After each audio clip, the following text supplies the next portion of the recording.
সবকিছুর যেমন শুরু থাকে তেমনই শেষ থাকে।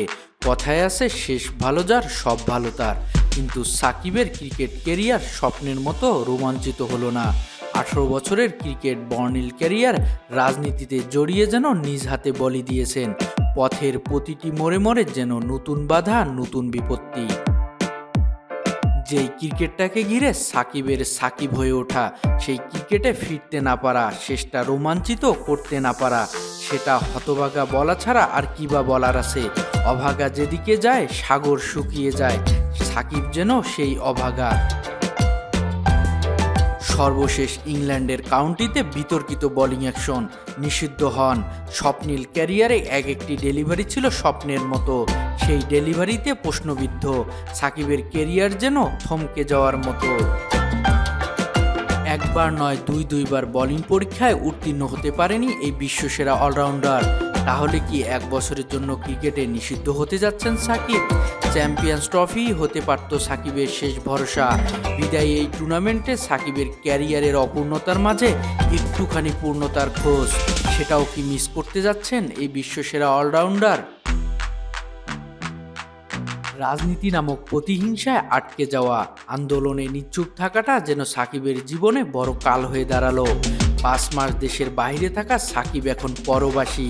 রাজনৈতিক মামলায় জীবনের নিরাপত্তার কথা মাথায় রেখে দেশে ফিরতে না পারা, সাকিব যেন তিল তিল করে গড়ে তোলা স্বপ্নটা একটু একটু করে ভাঙার মতো। যে ক্রিকেটটাকে জীবনের একটা অংশ বানিয়েছেন, সেই সাকিবকেই ক্রিকেট বলটা দিল বড় ধোঁকা। অবৈধ বোলিং অ্যাকশনে পড়তে যাচ্ছেন নিষেধাজ্ঞায়। 37 বছরের সাকিবের বাংলাদেশের ক্রিকেট ইতিহাসে 712 উইকেট নেওয়া সর্বোচ্চ উইকেট শিকারী এখন বোলিং অ্যাকশন পরীক্ষা করতে দাঁড়ে দাঁড়ে ঘুরেও নাকি হচ্ছেন ব্যর্থ। 2 ডিসেম্বর বার্মিংহামের অদূরে লাফবরো ইউনিভার্সিটির মেডিকেল বিভাগে বোলিং অ্যাকশনের পরীক্ষা দেন। 10 ডিসেম্বর পাওয়া লাফবরোর ফলাফলে জানা যায় তার অ্যাকশন অবৈধ। সেখানে 4 ওভার বোলিং করেন সাকিব, শেষের ওভারটি করেন একটু জোরের উপর। 21 ডিসেম্বর চেন্নাইয়ে পরীক্ষা দেন দ্বিতীয়বারের মতো, কিন্তু গুঞ্জন শোনা যাচ্ছে পরীক্ষায় উত্তীর্ণ হতে পারেননি সাকিব, যদিও অফিসিয়ালিভাবে কোনো ফলাফল ঘোষণা করা হয়নি। আইসিসির নিয়ম অনুযায়ী কোনো বোলার দ্বিতীয়বারে বোলিং অ্যাকশন অবৈধ প্রমাণিত হয় পরবর্তীতে কোনো ধরনের ক্রিকেটে বোলিং করতে পারবেন না, এমনকি অ্যাকশনও পরীক্ষা করতে পারবেন না। যদি কোনো ক্রিকেটার সেই পরীক্ষাকে চ্যালেঞ্জ জানান, তবে দ্বিতীয় দফায় পরীক্ষার সুযোগ থাকবে।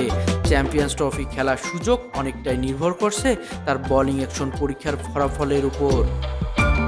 Shariful Islam, mid wicket.